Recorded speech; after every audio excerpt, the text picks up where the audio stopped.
vou-te fazer assim uma pergunta muito dura e direta logo, para começarmos isto. Paulinho Santos, não sei se és do tempo de Paulinho Santos, provavelmente não. Acho que não. Era um jogador do Porto que entrava mesmo com carrinhos muito agressivos. Pronto, portanto eu vou entrar assim a Paulinho Santos e a pergunta é: vocês no Chega são acusados de ser xenófobos, de ser racistas, de ser machistas, são acusados, tipo, se há partido que é acusado de alguma coisa é o Chega. Como é que tu vês e como é que tu reages e o partido em si também a estas acusações a toda a hora e esta toxicidade que acaba por acontecer e que vocês acabam por ter, não é?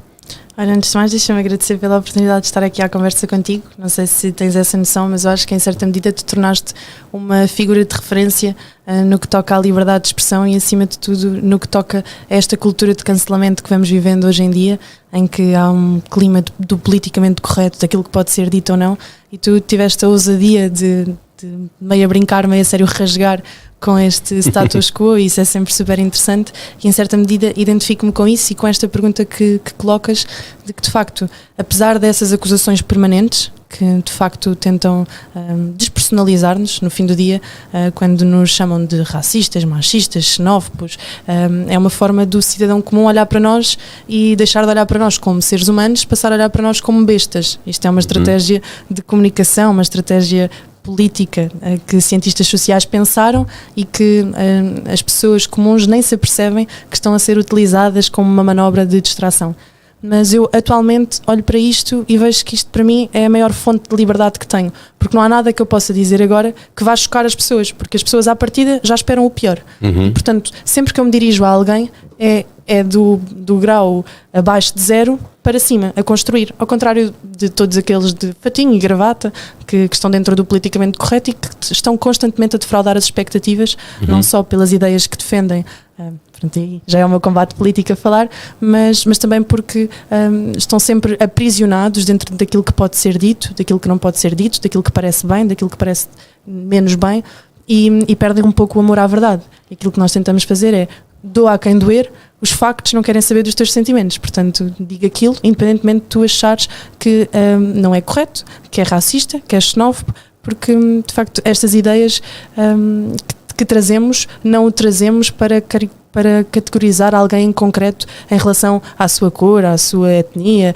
à sua sexualidade. Dizemos porque identificamos algum tipo de comportamento ou algum tipo de situação que precisa de ser corrigida, e mais racista, mais xenófobo. Sem o medo do cancelamento e sem o medo de serem criticados, no fundo, não é? E tem que ser, senão, caso contrário, vamos acordar cada vez com menos possibilidade de falar, e isto é algo que nós vemos. Não sei se têm noção, mas a semana passada, na Assembleia da República, estivemos a discutir uma lei sobre, supostamente, seria para avançar em matéria de abusos sexuais e de criminalização da corrupção, mas no meio quiseram incluir um artigo sobre o discurso de ódio. E então, em relação ao discurso de ódio, o artigo 240 do Código Penal, desculpem lá a seca que estou a introduzir agora, mas para perceberem a gravidade, introduziam um conjunto de características naquilo que pode ser considerado discurso de ódio, e qualquer pessoa que se sinta ofendida com as tuas palavras e que sinta que estás a discriminar em função da cor, da raça, isto já lá estava. Adicionaram ainda a questão da convicção política ou ideológica, das culpas coletivas. Era passível de te apresentar uma queixa e tu seres condenado por discurso de ódio. Assim sendo, mas depois voltaram atrás pela pressão, mas assim sendo, como é que nós podemos fazer política? Como é que eu me posso exprimir sem esta divisão? Dizer, olha, tu politicamente és isto assim, assim, assim, assim. O PS, na verdade, é especialista em voltar atrás, não é? Eles são especialistas em muitas coisas. E fazer com que o país ande para trás também. Também. Mas eu gostava que tu me explicasses, e para a malta, porque imagina, uma pessoa que caiu agora de paraquedas na política, que começou agora, viu, por exemplo, este podcast ou outra coisa qualquer, e não percebe porque é que o Chega leva com essa toxicidade, muitas vezes, não é? E com essa designação, os tais bestas que tu falas, não é? Que são isto e aquilo. Porquê é que isso acontece? Como é que isso começou?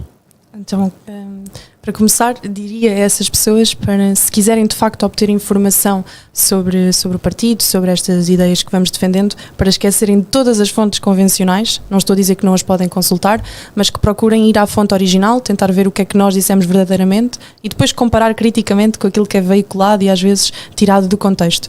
Mas dizia também que tudo isto começou porque quando este projeto surge em 2017, se não estou em erro, ainda dentro do próprio PSD, o André Ventura tenta criar um movimento para identificar alguns podres do sistema que vivemos atualmente e tenta fazê-lo dentro do próprio PSD. Mas percebe que este partido não estava disponível para esta mudança porque implicava que também mudasse bastante a sua estrutura interna e a organização interna. E percebendo que não tinha caminho para trilhar por aí, começou então um caminho paralelo. E porquê é que o Chega acaba por ser tão odiado e porquê é que eu falava que o racismo, a xenofobia, todos estes adjetivos são meras distrações para não dizer a fundo porque é que são contra o Chega. É que o Chega faz um tiro ao alvo em tudo o que é as nomeações, a administração pública, este regime de valorização da cunha, de esquecer o mérito, mas privilegiar aquelas pessoas que têm a mesma cor política que tu, esta troca de favores permanentes que fez com que o nosso Estado ficasse cada vez mais gordo, pesado e que não se traduz necessariamente em qualidade, porque a verdade é que nós vamos a um conjunto de serviços públicos, de repartições públicas, e nem sempre temos as melhores pessoas ali à nossa frente ou as melhores pessoas a chefiar aquelas pessoas. E quando começamos a fazer quase a árvore genealógica de porque é que aquela pessoa está ali a desempenhar aquela função, em certa medida há sempre um favor político, ou há é familiar de alguém, ou por algum motivo dava jeito que naquele momento fizesse aquele papel e, portanto, quem diz que quer acabar com esta forma de organização da sociedade e quer dizer, não, a partir de agora tem que valer o mérito, temos que acabar com esta forma de fazer política, de enganar o povo, em certa medida, olha, um exemplo básico para perceberem como de facto o Estado tem capacidade de controlar aquilo que é a nossa democracia, porque nós achamos que vivemos numa democracia muito plural, mas não sei se vivemos assim tanto. Este escândalo que mandou agora António Costa, para um sítio que tu também já o mandaste, na verdade foi noticiado. Na verdade é bom que tenham cuidado quem for para lá agora, porque eu posso ir lá outra vez mandá-lo e quando eu mando eles vão. Já viste? És um profeta. É verdade. Tu que viste mais longe. É verdade. Agora é bom que ele vá para lá e que reflita um pouco lá no Exato. alto do mastro, perceba o que é que andou a fazer.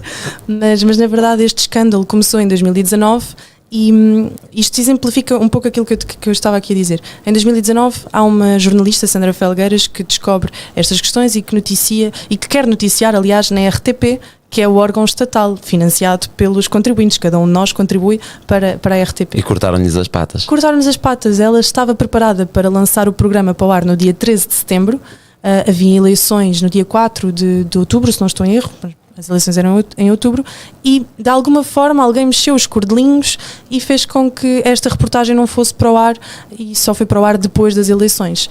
Com isto eu não estou a dizer que houve uma fraude eleitoral, mas a verdade é que quando os eleitores foram à urna não sabiam que o Partido Socialista estava uma vez mais envolvido num escândalo de corrupção, tráfico de influências. Acaba por ser precisamente um polvo. E como é que eles conseguem fazer isto? Se eu nomear a pessoa certa para estar na RTP e a pessoa certa impedir a Sandra Felgueiras de noticiar aquilo que precisa de ser noticiado, então eu, em certa medida, consigo controlar o aparelho de Estado e controlar o cidadão. Portanto, eu não digo ao cidadão onde é que ele tem que votar, mas em certa medida não deixo que ele saiba tudo e, portanto, claro, sou eu que sou o dono e senhor disto tudo. E, portanto, quem diz que os donos e senhores disto tudo têm que ir desta para outros sítios, que é para não dizer desta para melhor e dizerem que eu estou aqui a ameaçar alguém de morte, como dizem que o Chega quer eliminar fisicamente pessoas, é mais um disparate.